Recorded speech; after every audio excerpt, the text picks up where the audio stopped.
ವಿದ್ಯಾರ್ಥಿಗಳೇ, ಇವತ್ತಿನ ತರಗತಿಯಲ್ಲಿ ನಾವು ರಾಷ್ಟ್ರೀಯ ಆದಾಯ, ಅದರಲ್ಲೂ ರಾಷ್ಟ್ರೀಯ ಆದಾಯದ ವ್ಯಾಖ್ಯಾನದ ಬಗ್ಗೆ ತಿಳಿದುಕೊಳ್ಳೋಣ.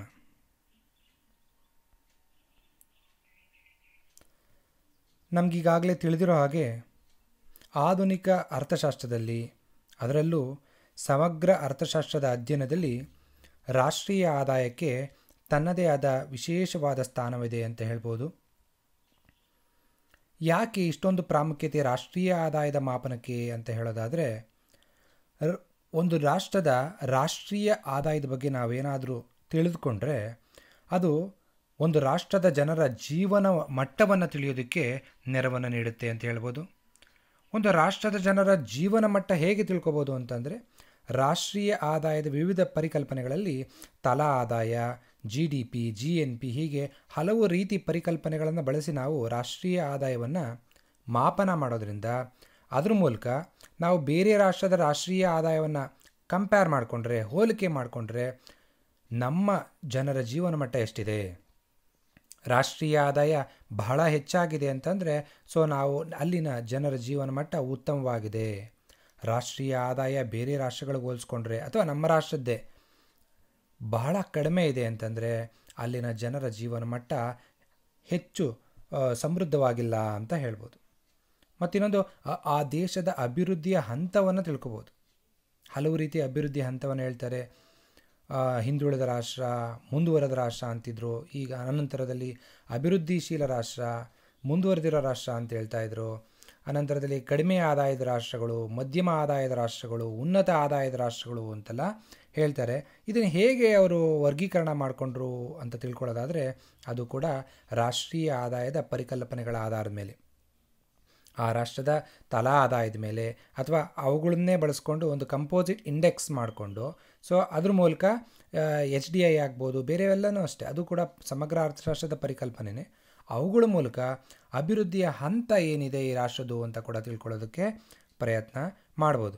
ಈಗ ಅಮೇರಿಕಾ ಮತ್ತು ಭಾರತಕ್ಕೆ ಹೋಲಿಸ್ಕೊಂಡ್ರೆ ಅಮೇರಿಕಾದ ತಲಾ ಆದಾಯ ಎಷ್ಟಿದೆ, ಭಾರತದ ತಲಾ ಆದಾಯ ಎಷ್ಟಿದೆ, ಯಾವ ಹಂತದಲ್ಲಿದ್ದೀವಿ, ಕಡಿಮೆ ಆದಾಯದಲ್ಲಿದ್ದೀವ, ಮಧ್ಯಮ ಆದಾಯದಲ್ಲಿದ್ದೀವ.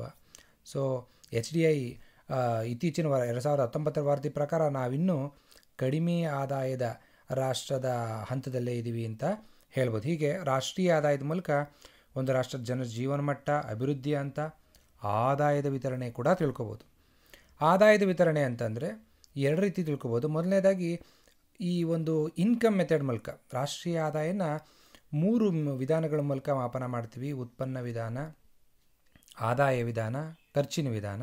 ಈ ಆದಾಯದ ವಿಧಾನದ ಮೂಲಕ ಮಾಡಿದಾಗ ನಾವೇನಾಗುತ್ತೆ, ಯಾರ್ಯಾರ ಮೂಲಕ ರಾಷ್ಟ್ರೀಯ ಆದಾಯದ ಎಷ್ಟು % ಬರ್ತಾ ಇದೆ ಅಂತ ತಿಳ್ಕೊಳ್ಳೋದ್ರ ಮೂಲಕ ದೇಶದಲ್ಲಿ ಆದಾಯ ಹೇಗೆ ವಿತರಣೆ ಆಗಿದೆ, ಎಷ್ಟು % ಜನರಿಂದ ರಾಷ್ಟ್ರೀಯ ಆದಾಯ ನಮ್ಗೆ ಬರ್ತಾ ಇದೆ, ಇನ್ನೆಷ್ಟು % ಜನ ರಾಷ್ಟ್ರೀಯ ಆದಾಯಕ್ಕೆ ಕಾಂಟ್ರಿಬ್ಯೂಷನ್ ಕೊಡೋಕ್ಕಾಗ್ದಲೇ ಹೊರಗುಳಿದಿದ್ದಾರೆ, ಇವನ್ನೆಲ್ಲ ತಿಳ್ಕೊಬೋದು.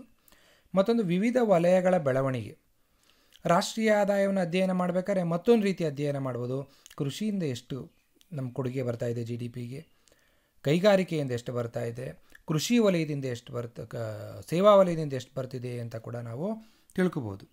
ಇದರಿಂದ ಏನಾಗುತ್ತೆ, ಈಗ ನಮ್ಮ ಭಾರತಕ್ಕೆ 50ಕ್ಕಿಂತ ಹೆಚ್ಚು % ಸೇವಾ ವಲಯದಿಂದ ಬರ್ತಿದೆ, ಕೇವಲ 17% ಅಷ್ಟು ಕೃಷಿ ವಲಯದಿಂದ ಬರ್ತಾ ಇದೆ ರಾಷ್ಟ್ರೀಯ ಆದಾಯಕ್ಕೆ ಕೊಡುಗೆ. ಅಂದರೆ ಆ ವಲಯಗಳು ಯಾವ ವಲಯ ಮುಂದುವರೆದಿದೆ, ಯಾವ ವಲಯ ಹಿಂದುಳಿದಿದೆ, ಯಾವ ವಲಯವನ್ನು ಬೆಳವಣಿಗೆ ಬಗ್ಗೆ ನಾವು ಹೆಚ್ಚು ಗಮನ ಹರಿಸಬೇಕು, ಇವನ್ನು ಕೂಡ ನಾವು ತಿಳ್ಕೊಬೋದು. ಒಟ್ಟಾರೆ ಹೀಗೆ ರಾಷ್ಟ್ರೀಯ ಆದಾಯ ನಮ್ಮ ಇಡೀ ಆರ್ಥಿಕ ಚಟುವಟಿಕೆಗಳ ಸ್ವರೂಪ. ಎಂಥ ಆರ್ಥಿಕತೆ ಇದು ದ್ವಂದ್ವ ಆರ್ಥಿಕತೆನ, ಆಧುನಿಕ ಆರ್ಥಿಕ ವ್ಯವಸ್ಥೆನ, ಈ ಆರ್ಥಿಕ ವ್ಯವಸ್ಥೆ ರಚನೆ ಹೇಗಿದೆ, ಎಲ್ಲವನ್ನು ಕೂಡ ರಾಷ್ಟ್ರೀಯ ಆದಾಯದ ವಿವಿಧ ಪರಿಕಲ್ಪನೆಗಳನ್ನು ತಿಳ್ಕೊಂಬಿಟ್ರೆ ನಮ್ಗೆ ಅರ್ಥ ಆಗುತ್ತೆ ಅಂತ ಹೇಳ್ಬೋದು. ಈ ರಾಷ್ಟ್ರೀಯ ಆದಾಯದ ಪರಿಕಲ್ಪನೆ ನಾನು ಹಿಂದಿನ ಕ್ಲಾಸಲ್ಲೂ ಕೂಡ ಹೇಳಿದ್ದೀನಿ, 1930 ಹಿಂದೆ ಹೆಚ್ಚು ಪ್ರಾಮುಖ್ಯತೆಯನ್ನು ಪಡೆದಿರಲಿಲ್ಲ. ಯಾಕಂದರೆ ಎಲ್ಲವೂ ಕೂಡ ಆಡಮ್ ಸ್ಮಿತ್ತು, ಸೇ ನಿಯಮ ಇವರೆಲ್ಲ ಹೇಳ್ತಾಯಿದ್ರು, ತನ್ನಿಂದ ತಾನೇ ಎಲ್ಲವೂ ಸರಿ ಹೋಗುತ್ತೆ ಆರ್ಥಿಕತೆಯಲ್ಲಿ. ಸೇ ನಿಯಮ ಹೇಳುತ್ತೆ, ಪೂರೈಕೆ ತನ್ನ ಬೇಡಿಕೆಯನ್ನು ತಾನೇ ಸೃಷ್ಟಿ ಮಾಡಿಕೊಳ್ಳುತ್ತೆ, ಅಧಿಕ ಉತ್ಪಾದನೆ ಅನ್ನೋದೇ ಇಲ್ಲ, ಮುಗ್ಗಟ್ಟು ಅನ್ನೋದಾಗಲ್ಲ. ಆದರೆ ಯಾವಾಗ 1930ರಲ್ಲಿ ಆರ್ಥಿಕ ಮುಗ್ಗಟ್ಟು ಉಂಟಾಗುತ್ತೆ, ಅದರಿಂದ ಹೊರಬರಲಿಕ್ಕೆ ತನ್ನಿಂದ ತಾನೇ ಆರ್ಥಿಕತೆಗೆ ಸಾಧ್ಯ ಆಗಲ್ಲ. ಸೊ ರಾಷ್ಟ್ರೀಯ ಆದಾಯದ ಪರಿಕಲ್ಪನೆಗಳಿಗೆ JM ಕೇನ್ಸ್ ಅವರು ಪ್ರಾಮುಖ್ಯತೆಯನ್ನು ಕೊಟ್ಟು ಒಂದು ಪುಸ್ತಕ ಬರೀತಾರೆ, the general theory of employment, interest and ಮನಿ ಅಂತ. ಸೊ ಆ ನಂತರದಲ್ಲಿ ಒಂದು ರಾಷ್ಟ್ರದ ಸಮಗ್ರ ಅಂಶಗಳನ್ನು ತಿಳ್ಕೊಳ್ಳೋಕ್ಕೆ ರಾಷ್ಟ್ರೀಯ ಆದಾಯ ಬೇಕೇ ಬೇಕು ಅಂತ ಪರಿಗಣಿಸಿ ಎಲ್ಲ ರಾಷ್ಟ್ರಗಳು ರಾಷ್ಟ್ರೀಯ ಆದಾಯವನ್ನು ಮಾಪನ ಮಾಡೋದಕ್ಕೆ ಪ್ರಾರಂಭ ಮಾಡ್ತಾರೆ ಅಂತ ಹೇಳ್ಬೋದು. ಇದರಲ್ಲಿ ಕೇನ್ಸ್ ಅವರ ಕೊಡುಗೆ ಬಹಳ ಇದೆ ಅಂತ ಕೂಡ ಹೇಳ್ಬೋದು. ಬನ್ನಿ ವಿದ್ಯಾರ್ಥಿಗಳೇ, ಈಗ ನಾವು ರಾಷ್ಟ್ರೀಯ ಆದಾಯದ ವ್ಯಾಖ್ಯಾನಗಳ ಬಗ್ಗೆ ತಿಳ್ಕೊಳ್ಳೋದಕ್ಕೆ ಪ್ರಯತ್ನ ಪಡೋಣ. ನೋಡಿ, ರಾಷ್ಟ್ರೀಯ ಆದಾಯದ ವ್ಯಾಖ್ಯಾನಕ್ಕೆ ಎಲ್ಲ ಅರ್ಥಶಾಸ್ತ್ರಜ್ಞರು ಒಪ್ಕೊಂಡಿರುವಂತಹ ನಿಖರವಾದಂತಹ ಸರ್ವಸಮ್ಮತವಾದಂತಹ ಒಂದು ವ್ಯಾಖ್ಯಾನ ಏನು ಲಭ್ಯ ಇಲ್ಲ. ಆದರೆ ವಿವಿಧ ಅರ್ಥಶಾಸ್ತ್ರಜ್ಞರು ವಿವಿಧ ಅಂಶಗಳಿಗೆ ಹೆಚ್ಚು ಒತ್ತು ನೀಡಿ ಅವರವರೇ ರೀತಿಯಲ್ಲಿ ವ್ಯಾಖ್ಯಾನಗಳನ್ನು ನೀಡಿದ್ದಾರೆ. ಅದರಲ್ಲಿ ಮೊದಲನೇದಾಗಿ ಅತ್ಯಂತ ಪುರಾತನವಾದ್ದು ಡಾಕ್ಟರ್ ಆಲ್ಫ್ರೆಡ್ ಮಾರ್ಷಲ್. ಸೊ ನವೀನ ಪಂಥದ ಒಂದು ಅತ್ಯಂತ ಪ್ರಮುಖ ಅರ್ಥಶಾಸ್ತ್ರಜ್ಞರು, new classical economist. So doctor Alfred marshal ಹೇಳ್ತಾರೆ, ಒಂದು ರಾಷ್ಟ್ರದ ಶ್ರಮಶಕ್ತಿ ಮತ್ತು ಬಂಡವಾಳ ಅಲ್ಲಿನ ನೈಸರ್ಗಿಕ ಸಂಪತ್ತಿನ ಮೇಲೆ ಸಕ್ರಿಯವಾಗಿ ವರ್ತಿಸಿ ಒಂದು ವರ್ಷದಲ್ಲಿ ಉತ್ಪಾದಿಸುವ ನಿರ್ದಿಷ್ಟ ಪ್ರಮಾಣದ ನಿವ್ವಳ ಭೌತಿಕ ಸರಕು ಮತ್ತು ಎಲ್ಲ ವಿಧದ ಸೇವೆಗಳೇ ರಾಷ್ಟ್ರೀಯ ಆದಾಯ ಅಂತ ಹೇಳಿದರು. ನೋಡಿ, ಇದನ್ನ ಅರ್ಥ ಮಾಡ್ಕೊಳ್ಳಿ, ತುಂಬ ಸಿಂಪಲಾಗಿ ಅರ್ಥ ಮಾಡ್ಕೊಳ್ಳೋಣ. ಇಲ್ಲಿ ರಾಷ್ಟ್ರೀಯ ಆದಾಯ ಅಂದರೆ ಅವ್ರು ಏನು ಹೇಳ್ತಾ ಇದ್ದಾರೆ ಅಂದರೆ, ಒಂದು ರಾಷ್ಟ್ರದ ಶ್ರಮಶಕ್ತಿ ಮತ್ತು ಬಂಡವಾಳ ಅಲ್ಲಿನ ನೈಸರ್ಗಿಕ ಸಂಪತ್ತಿನ ಮೇಲೆ ಸಕ್ರಿಯವಾಗಿ ವರ್ತಿಸಬೇಕು ಅಂತ ಹೇಳ್ತಾರೆ. ಏನು ಹಾಗಾದರೆ ನೋಡಿ, ಯಾವುದೇ ಒಂದು ಸರಕು ಉತ್ಪಾದನೆ ಮಾಡಬೇಕು ಅಂತಂದರೆ ಏನೇನು ಬೇಕಾಗುತ್ತೆ? ಒಂದು ಶ್ರಮಶಕ್ತಿ ಬೇಕೇ ಬೇಕು, ಶ್ರಮ ಬೇಕು. ಬಂಡವಾಳ ಅಂತಂದರೆ ನೀವು ಹಣ ಅಂತಲೂ ಕೂಡ ಪರಿಗಣಿಸ್ಬೋದು. ಜೊತೆಗೆ ಯಂತ್ರೋಪಕರಣಗಳು ಅಂತ ಕೂಡ, ಯಂತ್ರೋಪಕರಣ ಸ್ಥಾವರ ಅಂತ ಕೂಡ ಪರಿಗಣಿಸ್ಬೋದು. ಯಾವುದೇ ಸರಕಿನ ಉತ್ಪಾದನೆ ಆಗಬೇಕು ಅಂದರೆ ಒಂದು ಶ್ರಮಶಕ್ತಿ ಬೇಕು, ಬಂಡವಾಳ ಬೇಕು, ಮತ್ತು ಕಚ್ಚಾ ಸರಕುಗಳಾಗಿ ನೈಸರ್ಗಿಕ ಸಂಪತ್ತು ಬೇಕೇ ಬೇಕು. ಅದಕ್ಕೆ ಅವ್ರು ಹೇಳಿದ್ದಾರೆ, ಒಂದು ರಾಷ್ಟ್ರದ ಶ್ರಮಶಕ್ತಿ ಮತ್ತು ಬಂಡವಾಳ ಅಲ್ಲಿನ ನೈಸರ್ಗಿಕ ಸಂಪತ್ತಿನ ಮೇಲೆ ಸಕ್ರಿಯವಾಗಿ ವರ್ತಿಸಿ. ಸೊ ಅದಾದರೆ ಉತ್ಪಾದನೆ ಆಗೋದು, ವರ್ತಿಸಿ ಒಂದು ವರ್ಷದಲ್ಲಿ. ಅಂದ್ರೇನು? ರಾಷ್ಟ್ರೀಯ ಆದಾಯನ ಅಂದರೆ ಏನರ್ಥ? ಯಾವಾಗಲೂ ಒಂದು ವರ್ಷಕ್ಕೆ ಪರಿಗಣಿಸ್ತೀವಿ ಅಂತ ಹೇಳ್ತಾರೆ. ಅದು ಫೈನಾನ್ಷಿಯಲ್ ಇಯರ್ ಆಗಿರ್ಬೋದು, ಅಥವಾ ಫೈನಾನ್ಷಿಯಲ್ ಇಯರೇ ಸಾಮಾನ್ಯವಾಗಿ ಪರಿಗಣಿಸ್ತಾರೆ. ಭಾರತದಲ್ಲಿ ಹಣಕಾಸು ವರ್ಷ ಅಂದ್ರೇನು? ಏಪ್ರಿಲ್ 1ರಿಂದ ಮಾರ್ಚ್ 31ನ ಒಂದು ಹಣಕಾಸು ವರ್ಷ ಅಂತ ಹೇಳ್ತಾರೆ. ಸೊ ಒಂದು ವರ್ಷದಲ್ಲಿ ಉತ್ಪಾದಿಸುವ ನಿರ್ದಿಷ್ಟ ಪ್ರಮಾಣದ ನಿವ್ವಳವನ್ನು ಪದ ಹೇಳಿದರೆ ಅದಕ್ಕೆ ಅರ್ಥ ನಂತರ ಹೇಳ್ತೀನಿ. ನಿರ್ದಿಷ್ಟ ಪ್ರಮಾಣದ ನಿವ್ವಳ ಭೌತಿಕ ಸರಕು ಮತ್ತು ಎಲ್ಲ ವಿಧದ ಸೇವೆಗಳೇ ರಾಷ್ಟ್ರೀಯ ಆದಾಯ. ನೋಡಿ, ಇಲ್ಲಿ ಏನು ಹೇಳಿದ್ದಾರೆ? ಒಂದು ರಾಷ್ಟ್ರದಲ್ಲಿ ಶ್ರಮಶಕ್ತಿ, ಬಂಡವಾಳ ಅಲ್ಲಿನ ನೈಸರ್ಗಿಕ ಸಂಪನ್ಮೂಲದ ಮೇಲೆ ಸಕ್ರಿಯವಾಗಿ ವರ್ತಿಸಿ. ಅಂದರೆ ಯಾವುದೋ ಒಂದು ಸರಕು ಉತ್ಪಾದನೆ ಆಗುತ್ತೆ, ಅವಾಗ ನೈಸರ್ಗಿಕ ಸಂಪನ್ಮೂಲವನ್ನು ಬಳಸ್ಕೊಂಡು ಯಾವುದೋ ಒಂದು ಮರ, ಯಾವುದೋ ಒಂದು ಕಲ್ಲು, ಏನಾದರೂ ಆಗ್ಬೋದು. ಆ ಒಂದು ಮರ ಮುಟ್ಟನ್ನು ತೊಗೊಂಡು ಏನು ಮಾಡ್ಬೋದು? ಅಲ್ಲಿ ಯಂತ್ರೋಪಕರಣ ಮತ್ತು ಶ್ರಮಶಕ್ತಿ ಬಳಸ್ಕೊಂಡು ಒಂದು ಯಾವುದೋ ಚೇರ್ ಆಗಿ, ಒಂದು ಮಂಚ ಆಗಿ ಪರಿವರ್ತನೆ ಮಾಡ್ಬೋದು. ಒಂದು ಸರಕು ಉತ್ಪಾದನೆ ಆಯಿತು. ಅದು ಒಂದು ಆ ಥರ ಸರಕುಗಳೆಲ್ಲ ಯಾವಾಗ ಉತ್ಪಾದನೆ ಆಗಿರೋದು? ಒಂದು ವರ್ಷದಲ್ಲಿ ಉತ್ಪಾದನೆ ಆದಂತಹ ಸರಕುಗಳು. ವರ್ಷದಲ್ಲಿ ಉತ್ಪಾದಿಸುವ ನಿರ್ದಿಷ್ಟ ಪ್ರಮಾಣದ ನಿವ್ವಳ ಭೌತಿಕ ಸರಕು ಮತ್ತು ಎಲ್ಲ ವಿಧದ ಸೇವೆಗಳೇ ರಾಷ್ಟ್ರೀಯ ಆದಾಯ ಅಂತ ಹೇಳಿದ್ದಾರೆ. ಇಲ್ಲಿ ಈ ಒಂದು ವ್ಯಾಖ್ಯಾನದ ಗುಣಗಳೇನಪ್ಪ ಅಂದರೆ, ಅವರು ಪ್ರಾರಂಭದಲ್ಲೇ ರಾಷ್ಟ್ರೀಯ ಆದಾಯದಲ್ಲಿ ಸರಕುಗಳ ಜೊತೆಗೆ ಸೇವೆಗಳನ್ನು ಸೇರಿಸ್ಕೊಂಡಿದ್ದಾರೆ. ಅಂದರೆ ಒಂದು ವರ್ಷದಲ್ಲಿ ಉತ್ಪಾದನೆಯಾದಂತಹ, ಅಂದರೆ ಶ್ರಮಶಕ್ತಿ, ಬಂಡವಾಳವನ್ನು ಬಳಸ್ಕೊಂಡು ನೈಸರ್ಗಿಕ ಸಂಪನ್ಮೂಲಗಳ ಜೊತೆ ಸಕ್ರಿಯವಾಗಿ ವರ್ತಿಸಿ ಉತ್ಪಾದನೆಯಾದಂಥ ಸರಕು ಮತ್ತು ಸೇವೆ ಎರಡನ್ನೂ ಕೂಡ ಪರಿಗಣಿಸಿದ್ದಾರೆ. ನೋಡಿ, ನಿವ್ವಳ ಅನ್ನೋ ಪದ ಆಮೇಲೆ ಹೇಳ್ತೀನಿ, ಅದಕ್ಕೂ ಉತ್ತರ ಅಂತ ಹೇಳಿದೆ. ನಿವ್ವಳ ಅಂದರೆ ಏನಪ್ಪ ಅಂದರೆ, ಯಾವುದೇ ಒಂದು ಸರಕಿನ ಉತ್ಪಾದನೆಯಲ್ಲಿ ಯಂತ್ರೋಪಕರಣಗಳು, ಬಂಡವಾಳ ಅಂತ ಹೇಳಿದಾರಲ್ಲ, ಯಂತ್ರೋಪಕರಣಗಳನ್ನು ಬಳಸಿದ ಮೇಲೆ ಅಲ್ಲಿ ಸವಕಳಿ ವೆಚ್ಚ ಅಂತ ಉಂಟಾಗುತ್ತೆ, ಹಾಳಾಗುತ್ತೆ. ಯಂತ್ರೋಪಕರಣಗಳ ಕೆಲ ಭಾಗ ಹಾಳಾಗುತ್ತೆ, ಸೌದು ಹೋಗುತ್ತೆ. ಸೊ ಅದು ಈ ರಾಷ್ಟ್ರೀಯ ಆದಾಯ ಉತ್ಪಾದನೆ ಮಾಡೋದಕ್ಕಲ್ವ ಆಗಿದ್ದು. ಅದಕ್ಕೋಸ್ಕರ ಅದಕ್ಕಾದಂಥ ಖರ್ಚನ್ನು ಕಳೆದು ಉಳಿದಿದ್ದನ್ನು ರಾಷ್ಟ್ರೀಯ ಆದಾಯ ಅಂತ ಹೇಳ್ತಾರೆ. ಈಗ ನಾವು 100 ಮಿಲಿಯನ್ ಟನ್ನಷ್ಟು ಸರಕು ಉತ್ಪಾದನೆ ಮಾಡಿದ್ದೀವಿ. ಅದು ಉತ್ಪಾದನೆ ಮಾಡಲಿಕ್ಕೆ ಒಂದು 10 ಮಿಲಿಯನ್ ಟನ್ ಬೆಲೆ ಬಾಳುವಷ್ಟು ಮೊತ್ತದಷ್ಟು ಸವಕಳಿ ವೆಚ್ಚ ಉಂಟಾಗುತ್ತೆ ಅಂದರೆ ನಾವು 90 ಮಿಲಿಯನ್ ಟನ್ ಅಂತ ಉತ್ಪನ್ನ ವಿಧಾನದಲ್ಲಿ ರಾಷ್ಟ್ರೀಯ ಆದಾಯವನ್ನು ಹೇಳ್ಬೋದು. ಅಥವಾ ಸವಕಳಿ ವೆಚ್ಚಕ್ಕಾದಂಥ ಮೊತ್ತವನ್ನು ನೀವು ರಾಷ್ಟ್ರೀಯ ಆದಾಯದಲ್ಲಿ ಕಳೆದು ಉಳಿದುದನ್ನು ನಿವ್ವಳ ಅಂತ ಹೇಳ್ತಾರೆ. ಸೊ ಈಗಾಗಲೇ ಗುಣಗಳು ಹೇಳಿದ್ದೀನಿ. ನಂತರ ಈ ಒಂದು ದೋಷಗಳು, ಯಾವ್ಯಾವ ದೋಷಗಳಿದೆ ಈ ಒಂದು ವ್ಯಾಖ್ಯಾನದಲ್ಲಿ ಅಂತ ಹೇಳೋದಾದರೆ, ಪ್ರಸ್ತುತ ಜಗತ್ತಿನಲ್ಲಿ ಅಸಂಖ್ಯ ಮತ್ತು ವೈವಿಧ್ಯಮಯವಾಗಿರುವಂಥ ಸರಕುಗಳನ್ನು ಉತ್ಪಾದಿಸ್ತಿರೋದ್ರಿಂದ ಭಾರತನೇ 6,000ಕ್ಕಿಂತ ಹೆಚ್ಚು ಸರಕನ್ನು ಆಮದು ಮತ್ತು ರಫ್ತು ಮಾಡ್ತಾ ಇದೆ.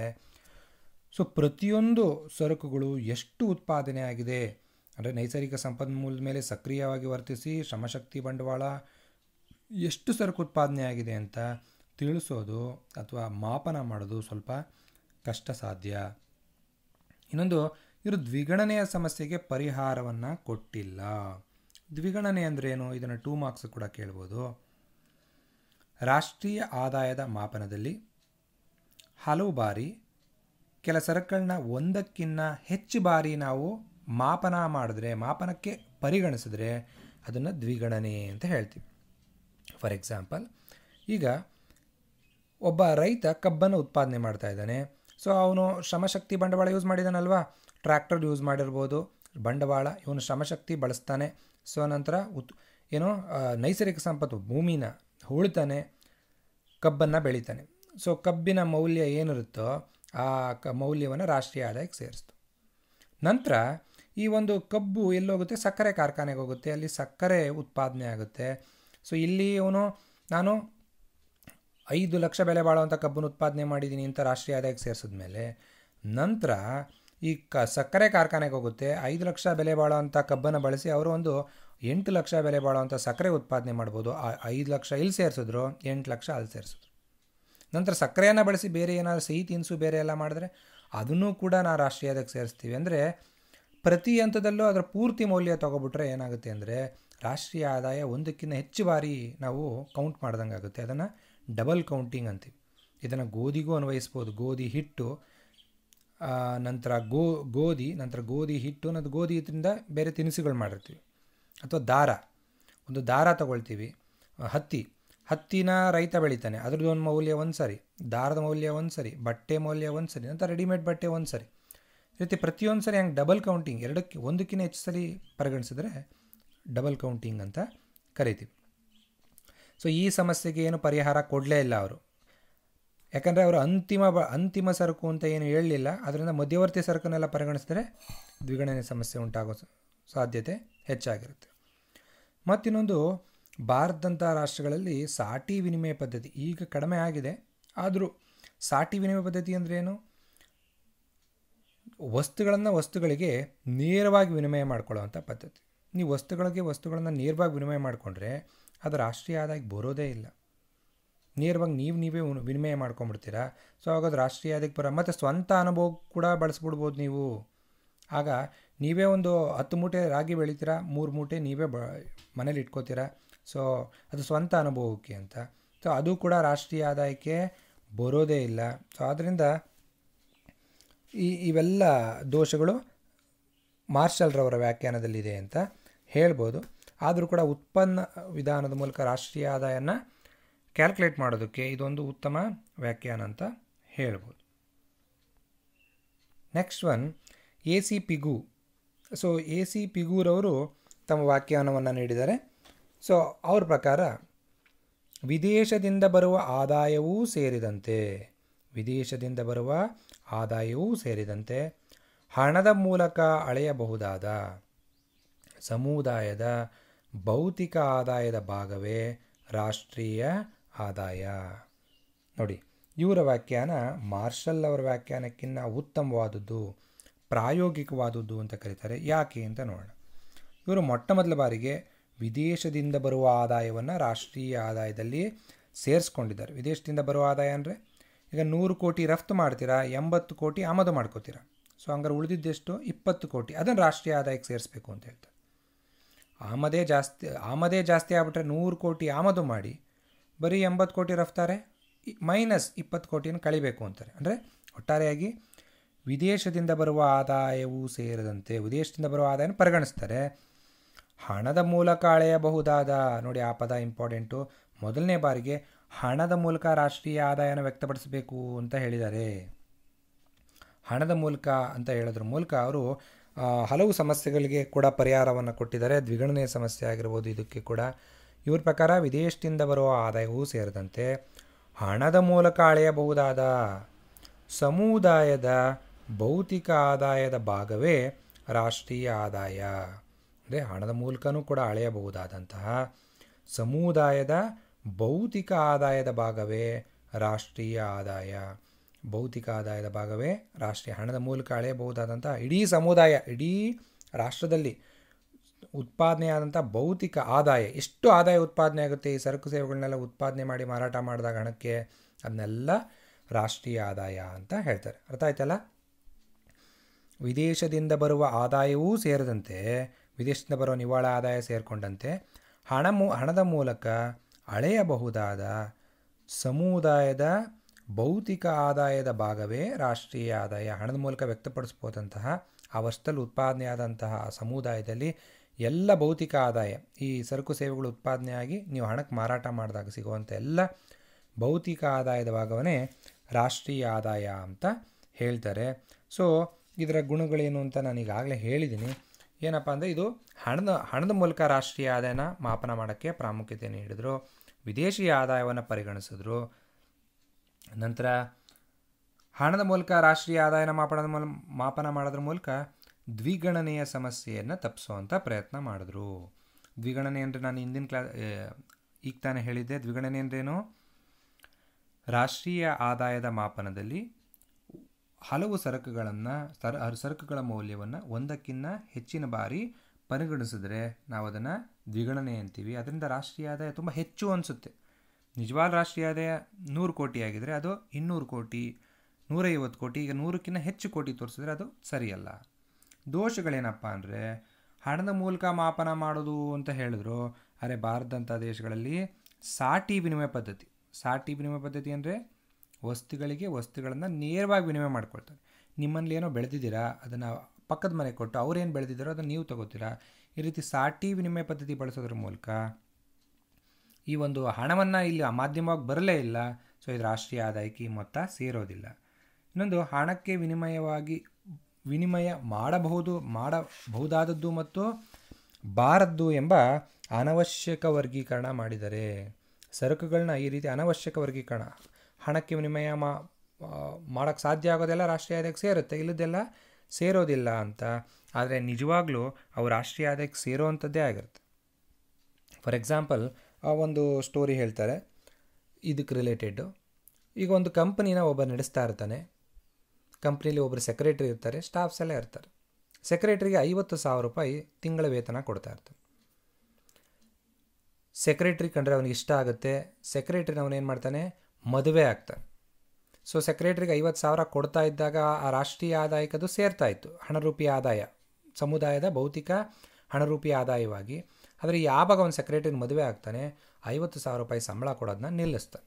ಯಾಕಂದರೆ ಹೆಂಡತಿ ಆಗಿರೋದ್ರಿಂದ ಸಂಬಳ ಕೊಡೋ ಅಗತ್ಯ ಇಲ್ಲ ಅಂತ. ಆದರೆ ಆ ಸೆಕ್ರೆಟ್ರಿ ಮತ್ತು ಮದುವೆ ಆದಮೇಲೂ ಕೂಡ ಸೆಕ್ರೆಟ್ರಿಯಾಗೆ ಕಂಟಿನ್ಯೂ ಆಗ್ತಾರೆ. ಯಾಕೆ? ಮತ್ತೊಂದು ಯಾವ ಸೆಕ್ರೆಟ್ರಿನ ಅವನು ಇಷ್ಟಪಡಬಾರ್ದಲ್ಲ. ಸೊ ಸೆಕ್ರೆಟ್ರಿ ಈಗ ಸೆಕ್ರೆಟ್ರಿಯಾಗಿ ಸೆಕ್ರೆಟ್ರಿ ವೈಫ್ ಆಗಿದ್ದರೂ ಕೂಡ ಆ ಸೆಕ್ರೆಟ್ರಿ ಕೆಲಸ ಮಾಡ್ತಾ ಇದ್ದರೂ ಕೂಡ ಅವನು ಸಂಬಳ ಕೊಡ್ತಾ ಇರಲ್ಲ. ಸೊ ಈ ಕೆಲಸ ಅಂತೂ ಮಾಡ್ತಾ ಇದ್ದಾಳೆ, ಆದರೆ ಹಣದ ರೂಪದಲ್ಲಿ ಕೊಡ್ತಾ ಇರೋದಿಲ್ಲ. ಸೊ ಅದರಿಂದ ಏನಾಗುತ್ತೆ, ರಾಷ್ಟ್ರೀಯ ಆದಾಯಕ್ಕೆ ಸೇರೋದಿಲ್ಲ ಅಂತ ಇವ್ರ ಡೆಫಿನೇಷನ್ ಪ್ರಕಾರ. ಸೊ ಆದರೆ ನಿಜವಾಗ್ಲೂ ಅವಳು ಕೆಲಸ ಮಾಡ್ತಿರ್ತಾಳೆ. ಸೊ ಅದಕ್ಕೋಸ್ಕರ ಈ ರೀತಿ ಒಂದು ಪಾರಿಭಾಷಿಕ ತೊಡಕುಗಳು ಇದರಲ್ಲಿದೆ ಅಂತ ಹೇಳ್ತಾರೆ. ಸೊ ಮತ್ತೊಂದು ವ್ಯಾಖ್ಯಾನ ಪ್ರೊಫೆಸರ್ ಇರ್ವಿಂಗ್ ಫಿಶರ್ ಅವ್ರದ್ದು. ಸೊ ಮೇಲಿನ 2 ವ್ಯಾಖ್ಯಾನಗಳು ಉತ್ಪಾದನಾ ದೃಷ್ಟಿಕೋನವನ್ನು ಹೊಂದಿದೆ ಅಂತ ಹೇಳ್ಬೋದು. ಮಾರ್ಷಲ್ ಮತ್ತು ಪಿಗೂರ್ ಅವ್ರದ್ದು ಉತ್ಪಾದನಾ ದೃಷ್ಟಿಕೋನವನ್ನು ಹೊಂದಿದೆ ಅಂತ ಹೇಳ್ಬೋದು. ನಂತರ ಪ್ರೊಫೆಸರ್ ಇರ್ವಿಂಗ್ ಫಿಶರ್ ಅವರ ವ್ಯಾಖ್ಯಾನ ನೋಡೋಣ. ತಮ್ಮ ಭೌತಿಕ ಮತ್ತು ಮಾನವೀಯ ಪರಿಸರದಿಂದ ಅಂತಿಮ ಅನುಭೋಗಿಗಳು ಪಡೆಯುವ ಸೇವೆಯೇ ರಾಷ್ಟ್ರೀಯ ಆದಾಯ. ನೋಡಿ, ನಮ್ಮ ಭೌತಿಕ ಅಂದರೆ ವಸ್ತುಗಳು, ಮಾನವೀಯ ಪರಿಸರದಿಂದ ಅಂದರೆ ನಮಗೆ ಸಿಗುವಂಥ ಮಾನವೀಯ ಪರಿಸರದಿಂದ ಅಂದರೆ ಸೇವೆಗಳು ಅಂತ ನೀವು ಪರಿಗಣಿಸ್ಬೋದು. ನಮ್ಮ ಭೌತಿಕ ಅಥವಾ ಮಾನವೀಯ ಪರಿಸರದಿಂದ ಅಂತಿಮ ಅನುಭೋಗಿಗಳು ಪಡೆಯುವ ಸೇವೆಗಳೇ ರಾಷ್ಟ್ರೀಯ ಆದಾಯ. ನೋಡಿ, ಇದು ಅತ್ಯಂತ ಉತ್ತಮವಾದ ವ್ಯಾಖ್ಯಾನ, ಆದರೆ ಪ್ರಾಯೋಗಿಕವಾಗಿ ಸಾಧ್ಯ ಇಲ್ಲ. ಇದನ್ನು ಅನುಭೋಗದ ದೃಷ್ಟಿಕೋನದಿಂದ ಇವರು ವ್ಯಾಖ್ಯಾನ ಮಾಡಿದ್ದಾರೆ. ಹಿಂದಿನವರು ಉತ್ಪಾದನೆ ದೃಷ್ಟಿಕೋನ, ಕೇವಲ ಒಂದು ರಾಷ್ಟ್ರದಲ್ಲಿ ಸರಕು ಸೇವೆಗಳು ಉತ್ಪಾದನೆ ಆಯಿತಾ, ಶ್ರಮಶಕ್ತಿ ಬಂಡವಾಳವನ್ನು ಬಳಸ್ಕೊಂಡು ನೈಸರ್ಗಿಕ ಸಂಪನ್ಮೂಲಗಳ ಮೇಲೆ ಸಕ್ರಿಯವಾಗಿ ವರ್ತಿಸಿ ಸರಕು ಉತ್ಪಾದನೆ ಆಯಿತಾ, ಅದನ್ನೇನಂತ ಕರೀತಾರೆ, ರಾಷ್ಟ್ರೀಯ ಆದಾಯ ಅಂತ ಕರೆದು ಬಿಡ್ತಾರೆ. ಆದರೆ ಇಲ್ಲಂಗಲ್ಲ, ಅವನು ಅನುಭೋಗ ದೃಷ್ಟಿಕೋನ, ಅದು ಉತ್ಪಾದನೆ ಆದರೆ ಸಾಲಲ್ಲ, ಅವನಿಗೆ ಅದು ಎಷ್ಟು ಅನುಭೋಗ ಆಯಿತು, ಅನುಭೋಗ ಆದರೆ ಮಾತ್ರ ಅದನ್ನು ಏನಂತ ಕರೆದ ಅವನು, ರಾಷ್ಟ್ರೀಯ ಆದಾಯ ಅಂತ ಕರೆದ. ಅತ್ಯಂತ ಉತ್ತಮವಾಗಿದೆ, ಆದರೆ ಕ್ಯಾಲ್ಕುಲೇಷನ್ ಕಷ್ಟ. ನೋಡಿ, ಇದರ ಒಂದು ವ್ಯಾಖ್ಯಾನ ಅರ್ಥ ಆಯ್ತಲ್ಲ. ತಮ್ಮ ಭೌತಿಕ ಮತ್ತು ಮಾನವೀಯ ಪರಿಸರದಿಂದ ಅಂತಿಮ ಅನುಭೋಗಿಗಳು ಪಡೆಯುವಂತಹ ಸೇವೆಗಳೇ, ಅಂದರೆ ನಮ್ಮ ರಾಷ್ಟ್ರದಲ್ಲಿ ಉತ್ಪಾದನೆ ಆದಂತಹ ಸರಕು ಮತ್ತು ಸೇವೆಗಳಿಂದ ಅಂತಿಮ ಅನುಭೋಗಿಗಳು ಪಡೆಯುವಂತಹ ಸೇವೆಗಳೇ ರಾಷ್ಟ್ರೀಯ ಆದಾಯ ಅಂತ ಹೇಳ್ತಾರೆ. ಸೊ ಇಲ್ಲಿ ಗುಣಗಳೇನಪ್ಪ ಇದ್ರದ್ದು ಅಂತಂದರೆ, ಇವನು ಸರಕುಗಳ ವಾಸ್ತವಿಕ ಅನುಭೋಗವನ್ನು ಮಾತ್ರ ಪರಿಗಣಿಸ್ತಾನೆ. ಅಂದರೆ ಸರಕು ಉತ್ಪಾದನೆ ಆದರೆ ಸಾಲಲ್ಲ, ರಾಷ್ಟ್ರೀಯ ಆದಾಯ ಅಂದರೆ ಎಷ್ಟು ಅನುಭವಿಸ್ತಾನೆ ಉತ್ಪಾದನೆ ಆಗಿದ್ದರಲ್ಲಿ ಅಷ್ಟನ್ನು ಮಾತ್ರ ರಾಷ್ಟ್ರೀಯ ಆದಾಯಕ್ಕೆ ಪರಿಗಣಿಸಿ. ಫಾರ್ ಎಕ್ಸಾಂಪಲ್, ಕೇಂದ್ರದ ಉಗ್ರಾಣಗಳಲ್ಲಿ ಒಂದು ಡಿಫೆನ್ಸ್ ಅಥವಾ ಬೇರೆ ಬೇರೆ ಉದ್ದೇಶಗಳಿಂದ ಒಂದು ರಾಷ್ಟ್ರದ ಹಿತದೃಷ್ಟಿಯಿಂದ ಹೆಚ್ಚು ದವಸ ಧಾನ್ಯಗಳನ್ನ ಸ್ಟೋರ್ ಮಾಡ್ತಾರೆ. 6 ತಿಂಗಳು 3 ತಿಂಗಳು ಸ್ಟೋರ್ ಮಾಡ್ತಾರೆ, ಮಿಲಿಯನ್ ಟನ್ನಷ್ಟು ಹಾಳಾಗುತ್ತೆ. ಆದರೆ ಅದನ್ನು ಹಿಂದಿನ ವ್ಯಾಖ್ಯಾನಗಳಲ್ಲಿ ರಾಷ್ಟ್ರೀಯ ಆದಾಯ ಅಂತ ಪರಿಗಣಿಸ್ತಾರೆ. ಇವರು ಹಾಗಲ್ಲ, ನೀವು ಎಷ್ಟು ಈ ವರ್ಷ ಬಳಕೆ ಮಾಡಿದ್ರಿ, ಉತ್ಪಾದನೆ ಆಗಿರ್ಬೋದು 300 ಮಿಲಿಯನ್ ಟನ್, ಈ ವರ್ಷ ಎಷ್ಟು ನೀವು ಅನುಭವಿಸಿದ್ರಿ 80 ಮಿಲಿಯನ್ ಟನ್, ಅಷ್ಟೇ ರಾಷ್ಟ್ರೀಯ ಆದಾಯ. ಇನ್ನು 20 ಮಿಲಿಯನ್ ಟನ್ ವೇಸ್ಟ್ ಆಗಿದ್ದು ಬಳಕೆ ಮಾಡ್ದಿಲ್ಲದು ರಾಷ್ಟ್ರೀಯ ಆದಾಯ ಅಲ್ಲ ಅಂತಾನೆ. ಈ ವರ್ಷ ನೀವು ಒಂದು ರೈನ್ ಕೋಟು ಉತ್ಪಾದನೆ ಆಯಿತು ಅಂದ್ಕೊಳ್ಳಿ, ಅದು ಈ ವರ್ಷದ ಬಂಡವಾಳ ಸಂಗ್ರಹಣೆಗೆ ಸೇರ್ಪಡೆ ಆಗುತ್ತೆ. ಆದರೆ ಅದು ಅನುಭವಿಸಲಿಲ್ಲ ಅಂತಂದರೆ, ಅವನು ಆ ರೈನ್ ಕೋಟ್ನ ಬಳಸಲೇ ಇಲ್ಲ ಅಂತಂದರೆ, ಅದರ ಸೇವೆಯನ್ನು ಪಡೀಲೇ ಇಲ್ಲ ಅಂದರೆ ಅದು ರಾಷ್ಟ್ರೀಯ ಆದಾಯ ಅಲ್ಲ ಅಂತಾನೆ. ಒಂದು ಕಾರ್ ಉತ್ಪಾದನೆ ಆಯಿತು, ರಾಷ್ಟ್ರೀಯ ಆದಾಯ ಅಲ್ಲ, ಅದು ಬಂಡವಾಳಕ್ಕೆ ಸೇರ್ಪಡೆ ಆಯಿತು. ಆದರೆ ಆ ಕಾರನ್ನು ನೀವು ಅನುಭವಿಸ್ತಿರಲ್ಲ, ಅದರ ಸೇವೆ ಪಡೆದ್ರೆ ಅದು ರಾಷ್ಟ್ರೀಯ ಆದಾಯ ಅಂತಾನೆ. ಸೊ ವಾಸ್ತವಿಕ ಅನುಭವಕ್ಕೆ ಹೆಚ್ಚು ಪರಿಗಣಿಸ್ತಾನೆ. ಸೊ ಆರ್ಥಿಕ ಕಲ್ಯಾಣದ ಪರಿಗಣನೆ ನೋಡಿ, ಜನರ ಕಲ್ಯಾಣ ಆದರೆ, ಅವ್ರಿಗೆ ಅನುಕೂಲ ಸಿಕ್ಕರೆ, ಯೋಗಕ್ಷೇಮ ಹೆಚ್ಚಾದರೆ ಮಾತ್ರ ರಾಷ್ಟ್ರೀಯ ಆದಾಯನ ಪರಿಗಣಿಸ್ತಾನೆ. ಸೊ ಆರ್ಥಿಕ ಕಲ್ಯಾಣದ ಪರಿಗಣನೆ ಆಗುತ್ತೆ. ನೆಕ್ಸ್ಟ್ ಒಂದು ದೋಷಗಳು. ಈಗಾಗಲೇ ಹಿಂದೆ ಹೇಳಿದೆ, ಒಂದು ವರ್ಷದಲ್ಲಿ ಉತ್ಪಾದನೆ ಆದಂಥ ಸೇವೆಗಳನ್ನೇ ಉತ್ಪಾದನೆಯೇ ಮಾಪನ ಮಾಡೋದು ಕಷ್ಟ. ಇನ್ನು ನಿವ್ವಳ ಅನುಭೋಗ, ಅಂದರೆ ಉತ್ಪಾದನೆ ಆಗಿದೆ ಸರಕು, ಆದರೆ ಎಷ್ಟು ಸೇವೆ ಸಿಕ್ತು ಅದರಿಂದ, ಈ ವರ್ಷ ಎಷ್ಟು ಸೇವೆ ಸಿಕ್ತು, ಅಥವಾ ನಿವ್ವಳ ಅನುಭೋಗದ ಮಾಪನ ಅಂತೂ ಇನ್ನೂ ಕಷ್ಟಕರ. ಮತ್ತು ಕೆಲವು ಬಾಳಿಕೆ ಬರುವಂತಹ ಸರಕುಗಳಿರುತ್ತೆ, ಅದು ಪ್ರತಿ ವರ್ಷ ನೀಡೋ ಸೇವೆಯ ಮಾಪನ ಬಹಳ ಕಷ್ಟಕರ. ಫಾರ್ ಎಕ್ಸಾಂಪಲ್ ನೋಡಿ, ಒಂದು ಕಾರಿದೆ, ಕಾರು ಸಾಮಾನ್ಯವಾಗಿ ಅದರ ಸರಾಸರಿ ಏಜು 10 ವರ್ಷ ಅಂತ ಇಟ್ಕೊಂಡ್ರೆ, ಅದರ ಬೆಲೆ 10 ಲಕ್ಷ ಅಂತಿದ್ರೆ, ನೀವು ಈ ವರ್ಷ ಪೂರ್ತಿ ಕಾರನ್ನು ಬಳಕೆ ಮಾಡಿದ್ರೆ 1 ಲಕ್ಷ ಅದ್ರ ವ್ಯಾಲ್ಯೂ ರಾಷ್ಟ್ರೀಯ ಆದಾಯಕ್ಕೆ ಸೇರಿಸ್ಬೇಕು. 10 ಲಕ್ಷ ಬೆಲೆ ಬಾಳುತ್ತೆ, ಈ ವರ್ಷ ಪೂರ್ತಿ ಬಳಸಿದ್ರೆ 1 ಲಕ್ಷ ಸೇರಿಸ್ಬೇಕು. ಆದರೆ ಒಂದು ವರ್ಷದಲ್ಲಿ ಒಂದು 6 ತಿಂಗಳು ಒಂದು ವರ್ಷ ಬಳಸ್ತೀರಾ, ಮುಂದಿನ ವರ್ಷ ಏನು ಮಾಡಲ್ಲ, ಬಳಸೋದೇ ಇಲ್ಲ, ಅದನ್ನು ಕೆಟ್ಟೋಯ್ತು, ಅಥವಾ ನೀವು ಹೆಚ್ಚು ಅಲ್ಲ ಆ ಪ್ರದೇಶದಲ್ಲಿ ಇರಲಿಲ್ಲ, ಬೇರೆ ಕಡೆಯಿಂದ ಬಳಸೋದೇ ಇಲ್ಲ.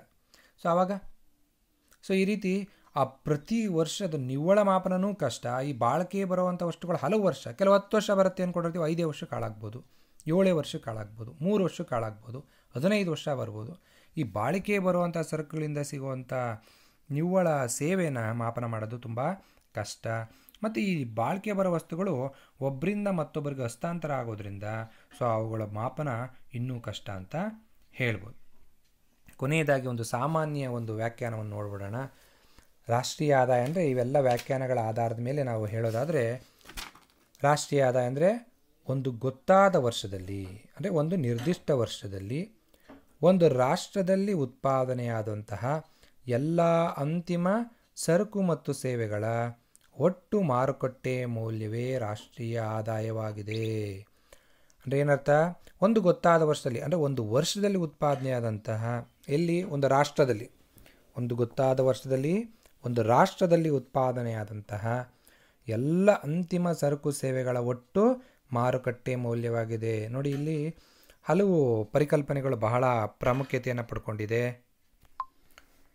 ನೋಡಿ, ಈ ವ್ಯಾಖ್ಯಾನದಲ್ಲಿ ಒಂದು ಗೊತ್ತಾದ ವರ್ಷ ಅಂದರೆ ಒಂದು ವರ್ಷ, ನಂತರ ಈ ಒಂದು ವರ್ಷದಲ್ಲಿ ಉತ್ಪಾದನೆಯಾದಂಥ ಎಲ್ಲ ಅಂತಿಮ ಸರಕು ಸೇವೆಗಳ, ನೋಡಿ ಅಂತಿಮ ಸರಕು ಸೇವೆ, ನಾವು ಹೇಳಿದ ಮಧ್ಯವರ್ತಿ ಸರಕುಗಳನ್ನ ಪರಿಗಣಿಸಿದರೆ ದ್ವಿಗಣನೆಯ ಸಮಸ್ಯೆ ಆಗುತ್ತೆ. ಅದಕ್ಕೆ ಅವರೇನು ಹೇಳಿದ್ರು, ಅಂತಿಮ ಸರಕು ಕೊನೆ ಯಾವ ಹಂತದಲ್ಲಿ, ಈಗ ಒಂದು ಕಬ್ಬು ಹೇಳಿದೆ, ಕಬ್ಬಿನ ಕೊನೆ ಉತ್ಪಾದನೆ ಹಂತ ಯಾವುದಾಗಿರುತ್ತೆ ಅದರ ಮೌಲ್ಯ ತಗೊಳ್ಳಿ, ಅಥವಾ ಆ ಪ್ರತಿಯೊಂದು ಇನ್ನೊಂದು ಉತ್ಪಾದನಾ ವಿಧಾನ ಕೂಡ ಬರುತ್ತೆ, ನಾನು ನೆಕ್ಸ್ಟ್ ಕಾನ್ಸೆಪ್ಟಲ್ಲಿ ಹೇಳ್ತೀನಿ. ಪ್ರತಿಯೊಂದು ಸರಕಿನ ಉತ್ಪಾದನೆಯಲ್ಲಿ ಆ ಒಂದು ಉತ್ಪಾದನೆಯಲ್ಲಾದಂಥ ಮೌಲ್ಯವರ್ಧನೆ, ಈಗ ಪ್ರತಿ ಹಂತದಲ್ಲಿ ಕಬ್ಬು ಉತ್ಪಾದನೆ ಮಾಡಿದಾಗ ನೀವು 5 ಲಕ್ಷ ತೊಗೊಂಡ್ರಿ, ಸಕ್ಕರೆಯಾಗಿ ಪರಿವರ್ತನೆ ಆದಾಗ 8 ಲಕ್ಷ ಆಯಿತು ಅಂದರೆ 5 ಮತ್ತು 8 ಸೇರಿಸಬಾರ್ದು, 3 ಲಕ್ಷ ಎಕ್ಸ್ಟ್ರಾ ಏನಾಯಿತು ಮೌಲ್ಯವರ್ಧನೆ ಅಷ್ಟು ಮಾತ್ರ ಸೇರಿಸ್ಕೊಂಡು ಹೋಗಬೇಕು, ಆ ರೀತಿ. ಸೊ ಅಂತಿಮ ಸರಕು ಸೇವೆಗಳನ್ನ ಮಾತ್ರ ಪರಿಗಣಿಸಬೇಕು ಅಂತ ಹೇಳ್ತಾರೆ. ಮಾರುಕಟ್ಟೆ ಮೌಲ್ಯ ಹಣದ ಮೂಲಕ ಮಾಪನ ಮಾಡೋದು ಅಂತ ಹೇಳ್ತಾರೆ. ರಾಷ್ಟ್ರೀಯ ಆದಾಯ ಅಂದ್ರೇನು? ರಾಷ್ಟ್ರೀಯ ಆದಾಯ ಅಂತಂದರೆ ಒಂದು ಗೊತ್ತಾದ ವರ್ಷದಲ್ಲಿ ಒಂದು ರಾಷ್ಟ್ರದಲ್ಲಿ ಉತ್ಪಾದನೆಯಾದಂತಹ ಎಲ್ಲ ಅಂತಿಮ ಸರಕು ಸೇವೆಗಳ ಮಾರುಕಟ್ಟೆ ಮೌಲ್ಯವೇ ರಾಷ್ಟ್ರೀಯ ಆದಾಯ ಅಂತ ನಾವು ಹೇಳ್ಬೋದು. ಏನೇನು ಪ್ರಮುಖ ಅಂಶಗಳಿದೆ ಇಲ್ಲಿ? ಈಗಾಗಲೇ ಹೇಳಿದೆ, ಮಾರುಕಟ್ಟೆ ಮೌಲ್ಯ ಅಂದರೆ ಕೇವಲ ಹಣರೂಪಿಯ ಆದಾಯದ ಪರಿಗಣನೆ. ಹಣಕ್ಕೆ ನೀವು ವರ್ಗಾವಣೆ ಆಗದಲೇ ಕೇವಲ ಸಾಟಿ ವಿನಿಮಯ ಪದ್ಧತಿ ಮೂಲಕ ನೀವು ವಿನಿಮಯ ಮಾಡಿಕೊಂಡಿದ್ರೆ, ಸೊ ಅದೆಲ್ಲ ರಾಷ್ಟ್ರೀಯ ಆದಾಯಕ್ಕೆ ಬರೋಲ್ಲ. ಹಣರೂಪಿಯ ಆದಾಯದ ಪರಿಗಣನೆ. ಫಾರ್ ಎಕ್ಸಾಂಪಲ್, ನಿಮ್ಮ ತಾಯಿಯವರು 24 ಅವರ್ಸ್ ಕೆಲಸ ಮಾಡ್ತಾರೆ, ವರ್ಷಾನುಗಟ್ಟಲೆ, ರಜಾನೇ ಇಲ್ದಲೆ, ಆದರೆ ಅವ್ರಿಗೆ ಏನೂ ಹಣ ಕೊಡೋದಿಲ್ಲ ನಾವು, ಸೊ ಅದು ರಾಷ್ಟ್ರೀಯ ಆದಾಯದಲ್ಲಿ ಬರೋದಿಲ್ಲ. ಹಣರೂಪಿ ಆದಾಯ, ಹಣದ ರೂಪದಲ್ಲಿ ಕೊಡ್ತೀರಾ, ಅದು ಮಾತ್ರ ಆದಾಯವನ್ನು ರಾಷ್ಟ್ರೀಯ ಆದಾಯಕ್ಕೆ ಸೇರಿಸ್ಬೋದು. ರಾಷ್ಟ್ರೀಯ ಆದಾಯ ಅಂದರೆ ನೋಡಿ, ಈಗ ಗೊತ್ತಾದ ವರ್ಷ ಅಂತ ಹೇಳೋದ್ರಿಂದ ಒಂದು ನಿರ್ದಿಷ್ಟ ವರ್ಷಕ್ಕೆ ಪರಿಗಣನೆ ಮಾಡ್ಬೋದು.